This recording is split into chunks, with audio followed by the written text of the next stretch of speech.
All right, guys, I finally got one of my new quail setups. It is from Wynola Ranch.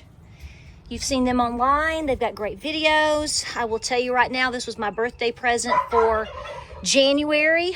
It took about 6 weeks to get it, and it is sold out. Most of their items right now are sold out, so you may want to check them out. But I'm going to be having the separation panel in. Maybe you can remove that, easy peasy. Here's your feeding tray, your opening, and looky here, little eggs can just roll out. Okay, let's test the roll here. Love it! Woo! You ready? That was too much fun. One more time. Oh, and there's the water system. We'll get this set up. We just brought it up yesterday. I've got to get these birds transferred. You ready? 1, 2. I know it's fuzzy, y'all. Here we go. Shut up. Look at that. Beautiful. So all of these other channels have like sets, which is great. You know, I love that. You know, they have like these little sitting places. They go, I have my kitchen, but we're about to cook hamburgers. See, because we like hamburgers here. So I'm going to sit in the car again. The wind is just absolutely ripping around, and it's made my hair look so professional. So, you know, here's the thing. So you want me to talk to you with what I really think. You want me to scare you? Well, come on. I'm going to scare you. Okay. I'm going to turn off my air condition. I can't afford it. Hang on a second. Let me turn it off here, because, you know, we can't afford to ride around with the air conditioning going anymore. We're going old school. So here's the deal. So I made a video talking about the food shortages and fertilizer yesterday, put it up. Thank you for watching it. It's up right now. It's the one before this one. But I feel like I need to, I don't feel like I need to, but I'm going to explain my position because I have some concerns about some of your comments. And I want to make myself clear on what I'm saying, and I want to make sure we're all on the same page here. I know we all won't be with as many people that have watched and commented, but I want to make sure that you understand what I'm saying and vice versa. So I'm going to talk to you like I would talk to my pretty much adult children, or like my sister, or anybody really. I mean, let's go to Dairy Queen and get a dip cone, and I'm going to say this. So here's the bottom line. That video discussing fertilizers and commercial fertilizer and all the issues that's going on, I'm sorry to hurt your feelings, but I'm not really addressing small gardeners and little homesteads and things like that. Hear me out. So I've gotten some comments from some people, and see, I can't read. This is the problem with comments and social media. We sit there, I read something and I go, is this person being a smart aleck, or is this person being helpful, or is this person trying to argue? I think we all have this problem. So I think I've gotten mostly very helpful and good, because y'all are saying like, do this and do that and do this and do that. Yes. Okay. I can't handle that. Whew. If it's a little loud, I'm sorry. But I'm not addressing, you know, a family of 4 who's trying to turn their whole backyard into a little homestead with, you know, 8 chickens and a garden. Please do that, okay? Because some of the folks are commenting saying, well, why don't you use fish emulsion? And see, it's going to be loud. Why don't you use your chicken compost? Why aren't you doing regenerative farming? And what? Yes, we do. I mean, we're poopa scoopa all the time, people. Rabbits, goats, yes. And I'm not arguing these points. I've already proven in videos also how great fish emulsion worked for raising corn, because people will tell you have to have, you know, triple 10 or up to triple 19 to make corn grow. I did it with really rich soil, and fish emulsion worked great. All of these things are in my videos. We've talked about this for years. Here's what I'm going to tell you. All right? Have your granny panties on, because we're going to lay it out. Don't get your feelings hurt, and don't get scared. So let's pretend that you have 100 people, and you are one of the 100 people. And you are one of the people like me, or like I was just talking about, that tries to grow food, you know, puts things away as far as your own food supply. You know, everything you can do. Okay, well, first of all, I'm not trying to talk down to anybody out here, but the statistics are probably 2 to 3% of the folks in the United States are really in this percentage. So let's go with 3. Let's be really generous. We can even go to 5 if you want. 5%. 5 people. So let's say 5 people out of 100 are all getting together or are in a location.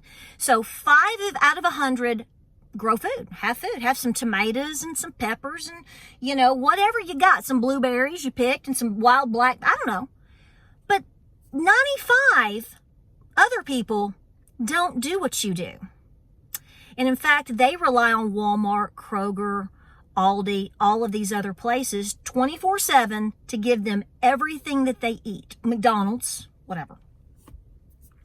So a crisis comes and y'all are together, all 100 of you, and there's 5 of you that have the skills to grow food or have some food put away, even if it's just not really enough to even a full year in terms of sustainability for your family. That's not the argument here, because most of you don't. People like me and you, most of us don't grow enough to sustain everybody we want to feed for a year. We'll talk about that in a minute. But a crisis happens and the 95 that, rely on Subway and Taco Bell don't have any food, and they go for 3, 4, 5 days, 7 days, and they got babies too. What do you think they're going to do to you 5 that have food? I mean, I don't know if people are thinking of this. So here's what I'm trying to tell you with that video that I just put up before this one. This is not about arguing for or against how we feel food should be raised and all these other things. I told somebody, and I didn't tell too many because I don't know how people are trying to come across, but I told this person, you're missing the point. This is not trying to tell you to go down to the co-op and buy 10, 10, 10 and throw it on your garden. What I'm saying is major farms that feed the world, whether you like it or not, most of them rely on these fertilizers. So if they don't have the fertilizers, they're not growing their crops. And then, remember those 95 people? Like half of them aren't getting any, even if it's just half. How do you think you're going to fare when you are such a small population in terms of who has their own real foods? It isn't a pretty picture. That's the point of the video. We want farmers to be successful. They need to be helped. They need to be growing food. This is not the time to be arguing about whether or not, we're using compost or 1919. I get the argument, okay, fundamentally. But you also need to pick a better time in order to try to implement that. You're going to starve millions and millions of people in the process. If that's your goal, heaven help you. But I don't think that's what you mean. So I just want to clarify what I'm saying. I'm all for your methods, and I practice many of them myself, clearly. But I have an understanding that that's not what is stocking the shelves of Walmart and Kroger and Ingles and Publix. Do you really think all of these people in these major cities all over the country and the world are growing food like you think they should? No. And they're going to want food. They demand food. They will demand food. It's not a pretty picture.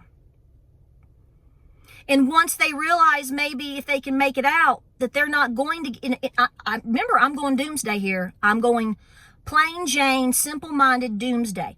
I mean, this is what I'm saying. Do you think they're going to stick around and, let's all starve today? No, they're going to head out and search for food. And they're going to try to get it. So this is what I'm saying. I understand, again, what you're saying, and I agree with you. But this is the way we are, and this is the state that we are in. Whether we should be or not is not the argument. It is we're trying to feed people through an upcoming massive crisis. So I want you to comment and make recommendations so that the people in the 2 to 3 to 5%, really 2 to 3%, can pick up tips to grow more to help themselves and help people. But it's really not applicable in terms beyond that, because if people don't have a place to grow food, or have an understanding to grow food, or have a fire under their tail to grow food by now, chances are it's not looking good. Okay?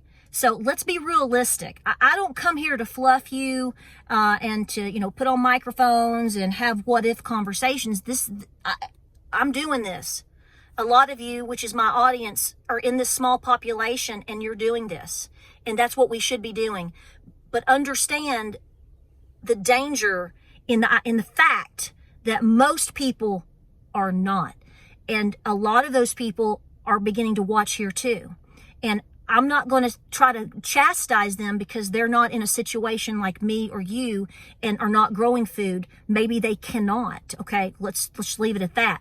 But what I'm trying to do is to have these conversations with you and with family and friends and my followers, because you're like family too, and say, see, I'm getting worked up. Oh, see how this is very serious. I'm trying to motivate people to, increase their odds in terms of being able to afford and have food. I'm not interested in arguing with people about whether they like Spam or not, whether, Campbell's soup has too much sodium or whatever. Just anybody wants to argue about these types of things, y'all just need to go on and I don't know, go watch National Geographic, okay? I'm not your girl. I want people to eat. I want people to thrive, and I want people to make it through a very difficult time. Let's try to get through the difficult time, and then we can lecture people on how they should grow food. I mean, okay? I mean, that's how I feel about it. So remember, if you are the 1, 2, 3, 4, 5 people in a room, and your belly's full, and you've got food, and 95 others haven't eaten in 4, 5, 6 days, hope you make it out. We've got to help make sense to get those people some food.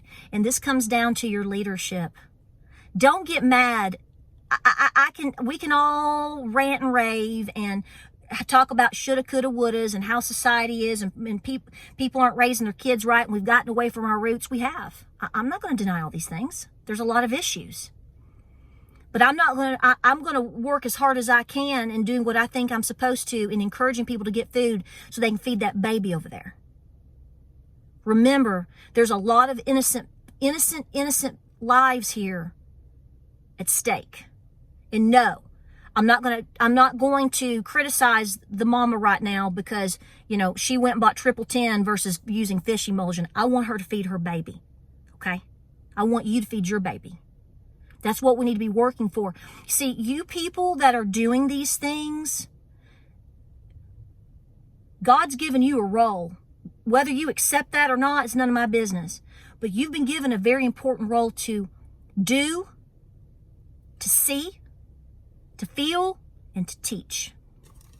That's why I won't shut up.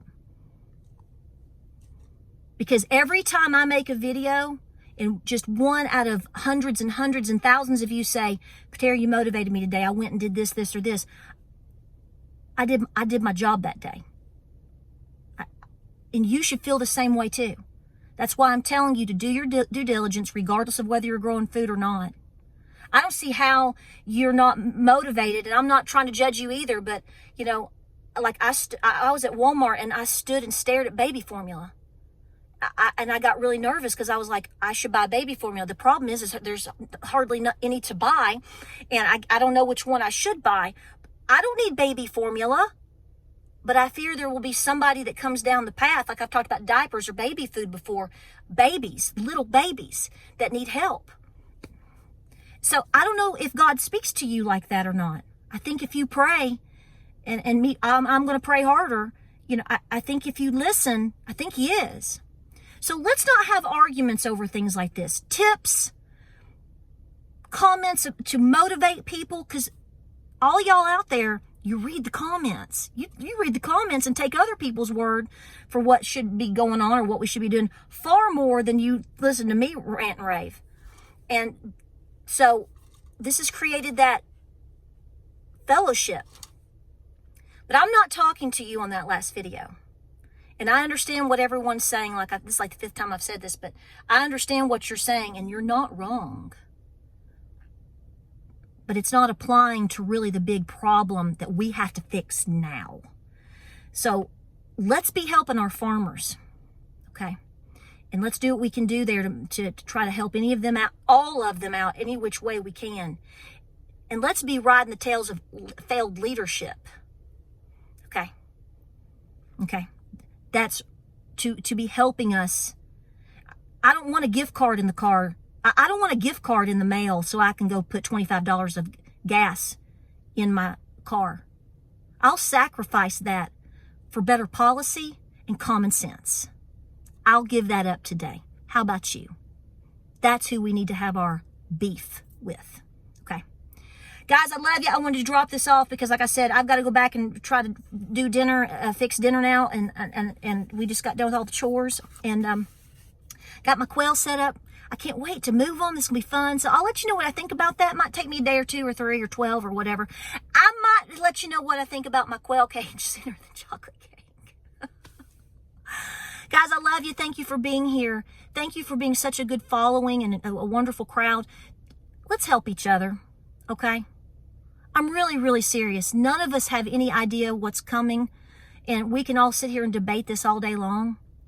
And I don't like to really talk about 2 things that really, honestly, my mind, your mind goes into really scary places. I don't want to go there. I just like to have you read between the lines and let you figure things out. Some people just aren't, and you need to for your own safety. I would rather assume the worst and prepare for I don't know what than to not, because I want to stick my head in the sand or I just don't want to think about it. It's better to confront these things head on, these fears and all of these things now, because it gives you have windows of time to do things that you need to do for your family. So sometimes, we have to shake and bake like that, right? All right, guys, I love you. I gotta go cook these hamburgers. I am going to enjoy them. All right. Guys, we'll see you on the next video. Be good out there.